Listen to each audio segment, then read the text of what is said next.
Bukan ke pelihara yang arah ke anunya, ke Trisaktinya. Bablas sampai ke situ. Terus balik arahnya. Itu baru adik saya. Apalagi kalau yang nelfon misalnya cewek gitu. Apalagi Kapolda, Pak. Kepala satu. Nah, jadi kalau kita menerima telepon dalam kondisi ketika kita membangun komunikasi tidak menggunakan fasilitas ataupun alat yang kita gunakan tidak pas ataupun bermasalah, itu biasanya komunikasi tidak lancar. Dan ini juga menjadi hambatan ketika kita membangun komunikasi.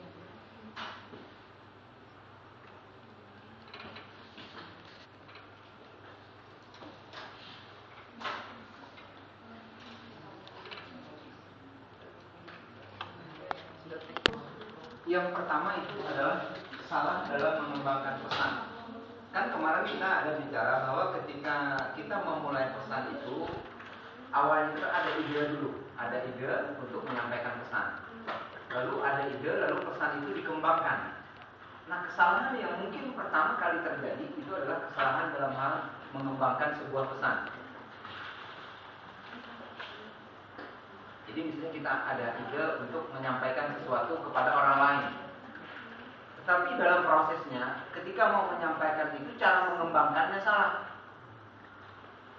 Kalau cara mengembangkan pesan salah, maka dapat dipastikan cara menyampaikannya pun salah juga. Kalau sudah cara menyampaikan pesannya salah, maka dia akan masuk kepada yang ketiga. Pesannya pun akan salah. Kalau sudah pesannya salah, orang yang menerima pesan pun akan salah menafsirkan pesannya.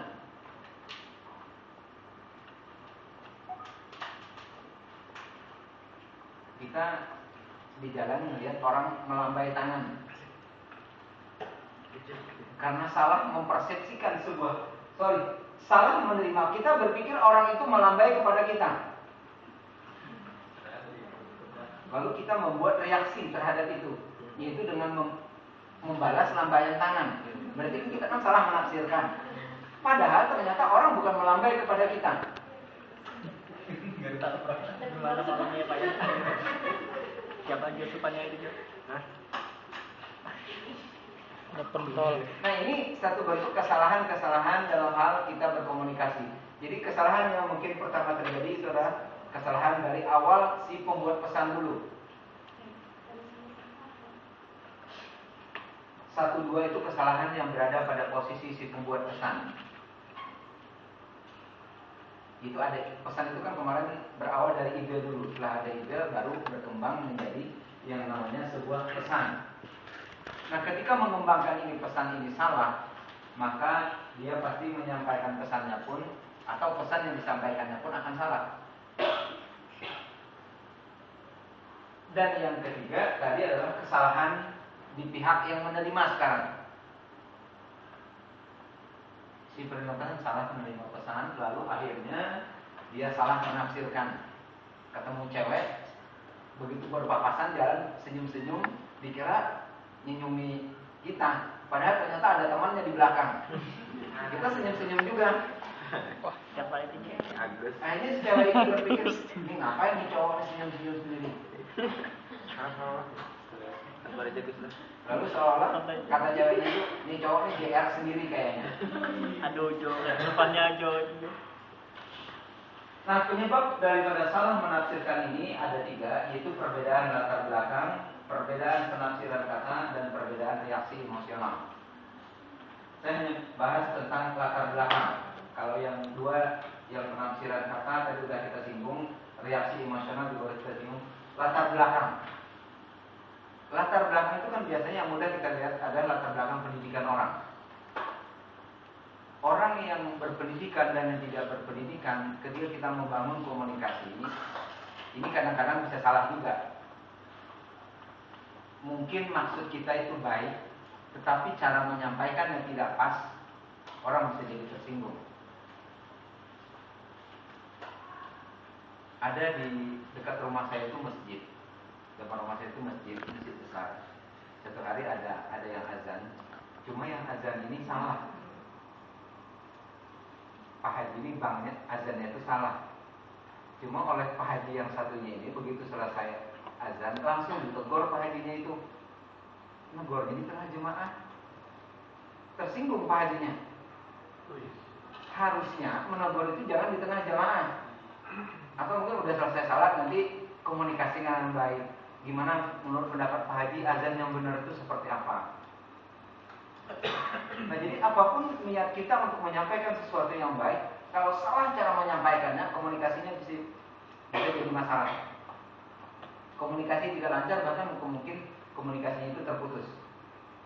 Ini perbedaan latar belakang. Perbedaan latar belakang pemahaman terhadap sesuatu. Ada cewek misalnya pakai rok pendek gitu, pakai baju yang kebetulan ruang jahitnya nggak sampai selesai gitu jahit. Begitu ketemu karena merasa tahu ilmunya, mungkin merasa alim, terus kamu ini tahu ini, tersinggung orang. Komunikasi itu tadi seperti disebutkan sebelumnya itu harus dilakukan dengan cara yang bijaksana. Bagaimana Nabi Muhammad itu ketika mengajak orang masuk Islam? Kalau Umar lain. Kalau Umar itu kalau orang diajak masuk Islam, ada yang belum muslim nggak? Nggak ada ya?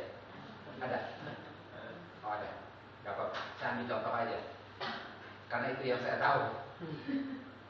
Bagaimana ketika Nabi Muhammad itu mengajak orang masuk Islam, ada yang nggak mau. Umar itu kan orangnya keras. Kalau nggak mau kata Umar bunuh, dibunuh aja kalau nggak mau. Tapi kata Nabi nggak seperti itu ngajak orang. Ngajak orang itu perlu diberikan pendekatan. Perlu dengan cara yang bijaksana.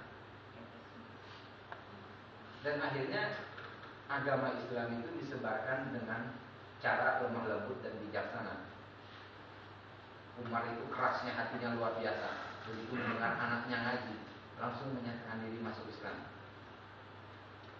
Itu kalau kita menyuruhkan sesuatu dengan cara yang bijaksana. Begitu juga kalau kita membangun komunikasi dengan orang, menegur orang, ngajak orang berbuat baik, harus disampaikan dengan cara yang sebijaksana mungkin. Kalau kita negur orang, orang tersinggung, orang malah nggak mau nuruti kita, malah kita dimusuhinya. Itu pasti itu. Nah jadi ini